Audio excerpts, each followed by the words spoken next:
Once again, the pandemic kind of threw a little monkey wrench in our works, and we haven't seen this fellow in over 5 or maybe even 6 years, but Jeffrey has been a regular participant at the Bali Spirit Festival over the years, sharing his knowledge, his heart, his art, his wisdom, and that's why we're here yet again today, and to share more with you. I love cows. Yes. And the yoga barn. Yes. Om is moo spelled backwards. Dad joke. Dad, true. I'm known for them. We're here to joke a little bit, but really talk about self-actualization in the modern world. Right. And the yoga barn is for that. And Bali Spirit. And right. Bali Spirit right. In is tandem. the crown. Right. Yes. Right. Yeah. Jeffrey is one of these sages. And he's one of these people I go to, especially when I'm feeling dark and glum and depressed about the world situation. And, Jeffrey, we know that the world as it stands is not on a sustainable course, right? This culture of greed and natural resource extraction and planetary rape and pillage is not the model for the future, right? Not exactly. And we want to change this, right? The world as it stands is on tiptoes about to fall over. Uh-huh. And we've got to do something about it. Right. Ballerina. So here we are. So this is part and parcel of why we are here. Because if each and every one of us out there in the world follows our Dharma, follows our passion, finds our Dharma, finds our passion, becomes the best version of ourselves, giving of service onto others. And looking at everyone in the same beautiful way. Right. You're all divine beings. You're immortal. I bow to you. So tell us about that. Are we going to hit the brick wall, or are we going to pull this off? I wouldn't presume to know the how of it's going to happen, because the world is complex beyond any predecessor. The delicacy of it, but it's clear that we have an opportunity. We have an opportunity to make a difference in the way the world speaks to each other, and that's contagious. So that's what this means. Namaste actually means I see you as an immortal being who cannot die, who is divine and amazing. And if you've forgotten that, I'd be glad to assist you in remembering. Yoga is the remembrance of who we truly are. And right now, our planet's immune system doesn't have enough white blood cells. I don't mean Caucasian. Right. I mean the kind that help everyone see each other in light workers. Right. Yes. Right. Nice. Right. Because they see each other correctly. Right. What's to fight about? Right. Now we can work for, and this is one of my favorite words. I know you'll like this even if you don't yet know it. It's this planet in Sanskrit is called Mata Bhumi. Mata Bhumi. Bhumi. Okay. Mother Earth. Okay. But Bhumi is Sanskrit, Bhumi. And it gave us humus for the dirt on the ground. Yes. That grows our food, and human for us. Right. We're the children of Mother Earth. Right. Mata Bhumi. And there are mantras in the Sanskrit language that are 3 minutes long and 5 minutes long that extol the beauty and virtues of Mata Bhumi. And in the yoga culture, we see ourselves as servants of, in the service to Mata Bhumi. So perfect example of this, I was talking with Dek Goon just prior to you. We were talking about the origins of Bali Spirit Festival, and we were talking about the fact that he's Orang Bali Asli. He's originally from here, right? And the philosophy in Bali is Tri Hatha Karena, which is connection to God, right?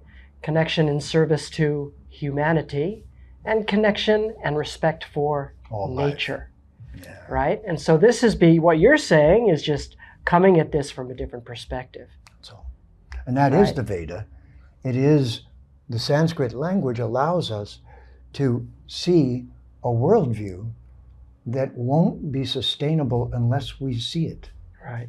So the Sanskrit is the vocabulary of global thinkers who want to see every living entity with respect and cooperate with the ritam, the laws of nature. So, for people out here listening to us, right? I mean, here we sit amidst this festival, and it's hot, and it's exciting, and we're dancing, and we're singing, and we're drinking delicious coconuts, and right, we're getting the taste of it here because we're getting the Shakti of it. We're here, right? Yes. But if you're there watching us from a computer screen in your office or living room, what tidbits of wisdom can we share with the audience to how we change this paradigm? What's something of value that you can offer them to help someone who might feel stuck, who might know that they haven't found their passion yet, or that there's something bigger out there for them? What practical tools might you be able to offer that might help someone to change the paradigm of themselves first before the world gets changed at large? Excellent question. Two things. First, if you become accustomed to seeing yourself and everyone as immortal beings who cannot die, then matter and its temporariness and chaos doesn't rule, but the orderliness and clarity of knowing that we are indestructible, immortal beings who are visiting this realm. At this time, in Kala, in time. And this changes the viewpoint so that we now have the big picture, and that's called Mahatma. Okay. Instead of Duratma, small-minded, selfish, limited, can't see beyond what I'm doing, can't see beyond this. So we all have personal affairs we have to take care of. But equally, we have to be Mahatma so that we can remember the big picture while we live our particular smaller existence. And theoretically, that sounds amazing. How about in practice? Is it through seva? Is it through yoga? Is it through, what can we share with them to say, how do you get unstuck? Exactly. Great question. And the first answer every guru gives, if asked that question, yes, how do I begin being a yogi? Then they're asked, what is the source of light that is giving us this life? The sun, Surya. So then, 3 times a day, sunrise, noon, and sunset, yogis chant a mantra called Gayatri Mantra. Okay. Om Bhuvasva, and so on. It's a 4-line mantra. Tat Savitur Vareniyam Bhargo Devasya Dhimahi Dio Yona Prachodayat. At first it seems alien, so I wrote a little English explanation to go with it. Beautiful. All 3 worlds in which we dwell, filled with shining light descending. Mother, Father, we are like you. With your love, we now are blending. Each yogi starts their day plugging back in to Surya Savitri, Mother and Father Sunshine.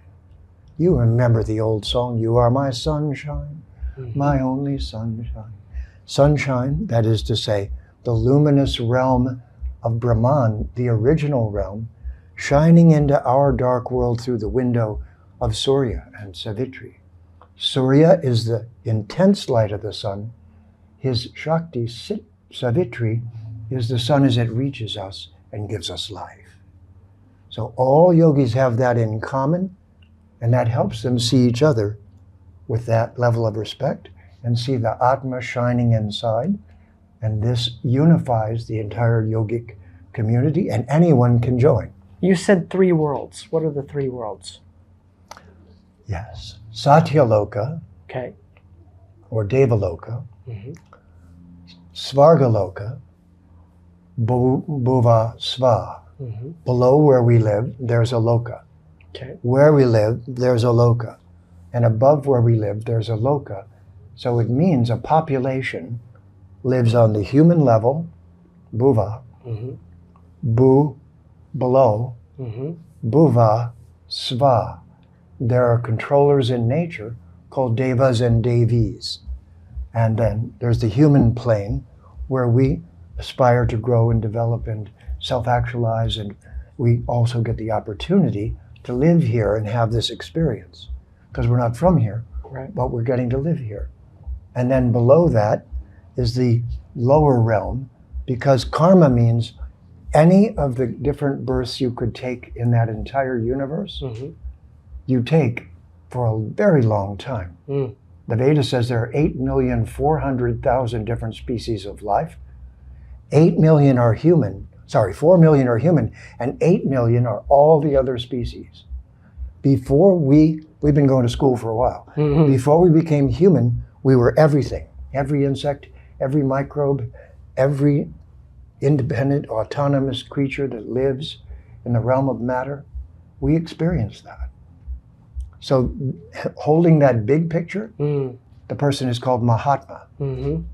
They see the big view. So this is the worldview of the yogis, therefore anyone can join. So then let me ask, because of course here, one can come here to participate in this festival, right? 5-day festival, where you sing and dance and hug people and get to know you, right? And there are lots of different modalities here to experience different kinds of diversity in yoga. Whether it is traditional yoga, forms of yoga, or devotional yoga, or singing, or sound healing, or mantras, kirtan, all of those, assumedly, can take one to the same place, right? Yes, they're techniques. Techniques that introduce you. So then back to the people listening to us, you know, if you have not found, you said the chanting of a day, but what if you're not a chanter? What if you're like, nah, I don't know if that resonates with me. A Sanskrit chant that is very unfamiliar to me. In that case, right? Just do Om. Just do Om. Okay, good. Om. Or breathing, being conscious of your breath. Breathe, but while you're doing it, Om, and you're just linking to the source of all life. That's not very sectarian. Right, right. Link to the source of existence. Let that flow through you. That's yoga. And then physiologically, what impact does that have internally without you even being conscious of it? It makes you aware that the life force is passing through us, and so we can be our own chiropractor. We can be our own physician and watch the balance. We can take our pulses and see how we're doing. And Ayurvedic medicine in the Vedic culture, the companion of yoga, Jyotish, the Vedic astrology, which sees us from life to life over many lifetimes. So this bigger view is Mahatma. And the simplicity of it is non-sectarian.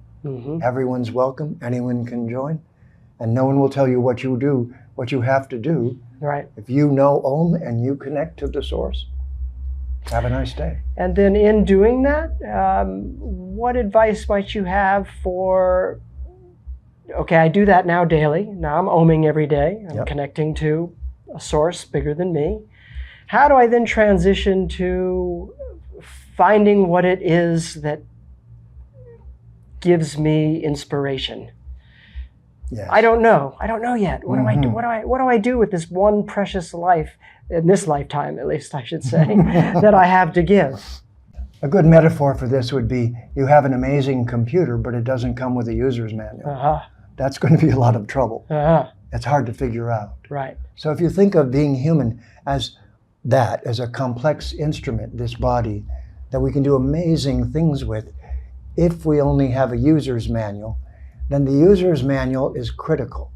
And the book in the Vedic library of important knowledge to know, the single book that is considered the user's manual is the Bhagavad Gita. Let me pause there for just 1 second. I want you to talk about this, but I just want to share that this is part of the reason why you won the Distinguished Indiologist Award, honoring his accomplishments to Sanskrit and Indian culture, right? Because you translated a very challenging book, right? The Bhagavad Gita into an English translation that essentially reintroduced it to its original essence and meaning. Did I get that correct? You got it right. And it's only 701 verses, so it's not beyond anyone's capability to read the user's manual. Okay. It's the user's manual for being a human. So if you're unstuck, you could think to try to read this book that you've written. Yes, and if you want to see the big picture, Yes. this is our dilemma. Everyone knows something. I've never met anyone who didn't know something valuable, and often quite a bit. But it's the big picture, and the things we're seeing are universal, not sectarian.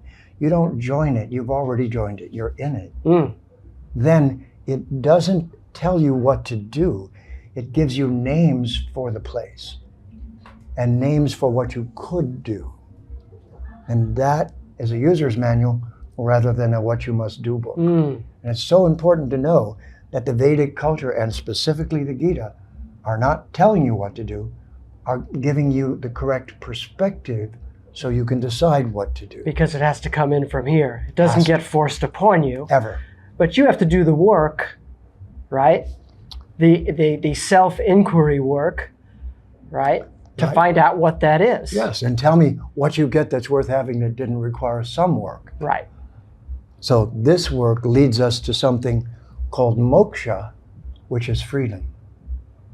Freedom from limitations, freedom from ignorance, freedom from bondage, freedom from small-mindedness. It liberates us from any of our inhibiting characteristics. And you know, we talk about this as that part of that person is their worst enemy. They're 90% amazing, but that part is their worst enemy. Which sabotages the rest of the part.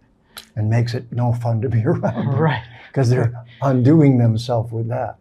So the Bhagavad Gita is for self-perfection, not being told what to do.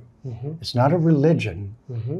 It's yoga, which means linking at your pace to the source of everything and living that here.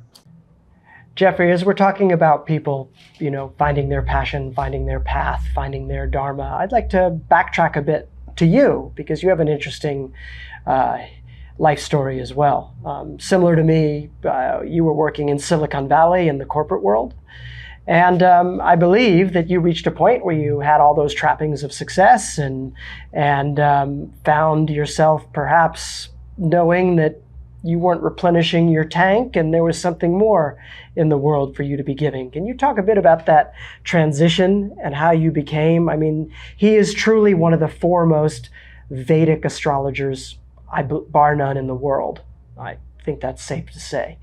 If any of you out there are ever interested to have a reading with this man, it will blow your doors, knock your socks off. But you didn't become that. You weren't born that.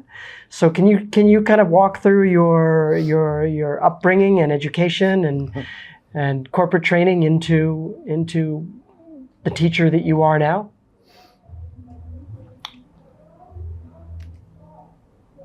At age 13, I went to a carnival. My parents were asleep, didn't know I went. I was born in Detroit, Michigan. Okay. Not one of the most sophisticated cities in the world. Home of Motown, though. Yeah, indeed. And so I went to the carnival, went on all the rides, ate cotton candy, popcorn, threw up, the usual how you enjoy a carnival. Welcome to the material world. You know, great replica. You know, there's a lot of conning going on and everything. And I came home about midnight. Everyone else was asleep, and something was bothering me. And I picked up a pen and a piece of paper, and I wrote my first poem. Life is like a carnival filled with dirty little men grubbing for pennies, offering cheap thrills to stupid people who lead empty, meaningless lives. And when I look in the mirror, I see not one person but two, and I wonder which one is really me. This is a yogi coming back for another birth. Right. Something's wrong here. Alert, alert, alert. the world is crazy. So I dove into education from that point onward. Okay. 3 university degrees, various styles of martial arts, all different ways of learning Western astrology, and many others. So that eventually, you might say, I got to a point where the Vedic knowledge started to stand out. And all the metaphysical, so-called spiritual, Annie Blavatsky and all the magicians and all these other books. I worked at an occult bookstore for 2 years, working my way through college, and read every book in the store. Yeah. So it was almost as if I was being prepared for something, but I wasn't quite ready to know yet. Okay. And then I went into my guru's ashram. Okay. And I spent 5 years as a celibate monk in a Vedic ashram in the United States, in 20 different cities in the United States.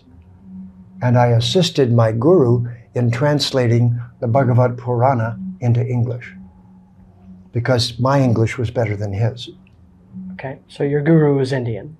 He was Indian, of course, and he was here translating the Vedic knowledge into English and making it available to everyone, like all the gurus during that time period did, from the early 40s right through the 60s until even recently.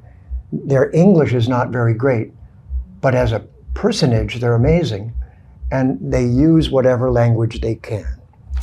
So then, after that guru, I went back to university, got a degree in history and comparative religion, went to the University of Hawaii, and met my Sanskrit guru, who was a Benares Pandit. Pandit means the creme de la creme of scholars. And there are approximately 2,000 grammatical rules in the Sanskrit language. He knew them all by heart. And so he could give them precisely back in any situation. And so through him, I learned Sanskrit at the highest level of accuracy. Though he was in a university, he wasn't a university academic. Okay. And then, after that, I met my guru of Jyotish. And Jyotish guru said to myself and a friend of mine who had been in the ashram together, were Western astrologers before we went in the ashram and knew of the Veda. Then he took us on as his students, but he said, before I teach you, I'm going to give you the 9 mantras to the 9 grahas, planets. And there are 9, that's the 7 planets we know of, and Rahu Ketu, the eclipse planets. So Navagraha. And he said, now I'm going to give you a mantra for each of those 9 planets, and I want you to do 100,000 mantras of each. 900,000 repetitions of those mantras, and then I will teach you Jyotish. Then you'll be qualified. So he qualified myself and a friend of mine to be Jyotishis. And that's how it all unraveled. Okay, so here's a person who is steeped in education. And then tell me, for people who aren't perhaps as industrious as you, listening out there, I get a sense that finding a guru is an important thing. I mean, of course, we each are our own guru first and foremost, and the purpose of the guru is to not make the decision for you, but to help show you the map. How out there might a person go about finding one's guru? Yes. There's a saying in Sanskrit that within every Atma's heart, there's a second divine being there called Param Atma. Param Atma is the supreme being that is the sustainer of the entire universe. So every one of us has an extension of that being within our heart. And yoga is to awaken that relationship so that what we used to call intuition gets refined and heightened and gets stronger and stronger. And then we start studying the Shastra, and that also refines it and gives it more ideas that are within this realm of important ideas. So after a while, we start to take on those characteristics ourselves. Actually, everyone is a guru to some degree, because guru means heavy. And if you're heavy with knowledge that's always true, in a sense, you're a guru. But an acharya, a guru who can initiate individuals into the whole picture, is another level of guru. That's Paramahansa. Hansa is a swan, and a swan knows the difference between water and milk. This is a famous story. If you mix water and milk, the swan can separate the milk from the water with its mouth. It has an acid that takes out the water and leaves the milk, takes out the milk and leaves the water behind. Okay. So that's Paramahamsa. You know how to take the nectar out of life without getting poisoned by the rest. So at a certain point, you start selectively having every experience you have.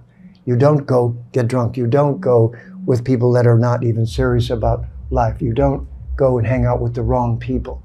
So eventually it makes you very selective within your association within matter. It doesn't make you look down on others, but it makes you realize that they are ready to find out more, but not quite yet. So then again, in a layman's term, how do you find that guru? How does one find that guru? Well, first stop being a Lulu. In other words, sharpen your sincerity. Say to the Supreme Being, this is what I now want. Nothing else will do. And then study as much as you can so that you're at least ready to ask the right questions. Right. And you're ready to listen. And you also hunger from this at the depths of your being. It becomes numero uno. Right. So now you're ready. Now you're adhikari. You're qualified. So that when you meet the guru, and that, like, how do you fall in love? Well, that's a bit mysterious. But how do you know who's qualified to fall in love with? That you can think about. So the last step is you'll know when the time comes. Right. You've done the preparation. You've done the preparation. You're becoming a bit of a connoisseur. Right. You don't eat just anything. You don't do just anything.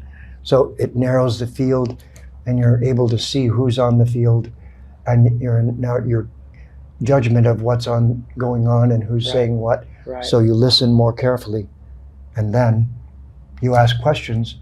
And there's nothing that a guru likes more than intelligent questions. And that will change your life. From one who has done lots of preparation, Jeffrey, it's been so great to have you here. It's a joy. We look forward again to next year and the year after that. And for those of you who get the opportunity to come across Jeffrey, you will be amply rewarded. Thank you for your time today. And coming here is as close to going home as I get over many years. Beautiful. Come to the Bali Spirit Festival in the womb of beautiful Hindu Bali, 2024 16th Annual Bali Spirit Festival. See you there. Namaste. Namaste.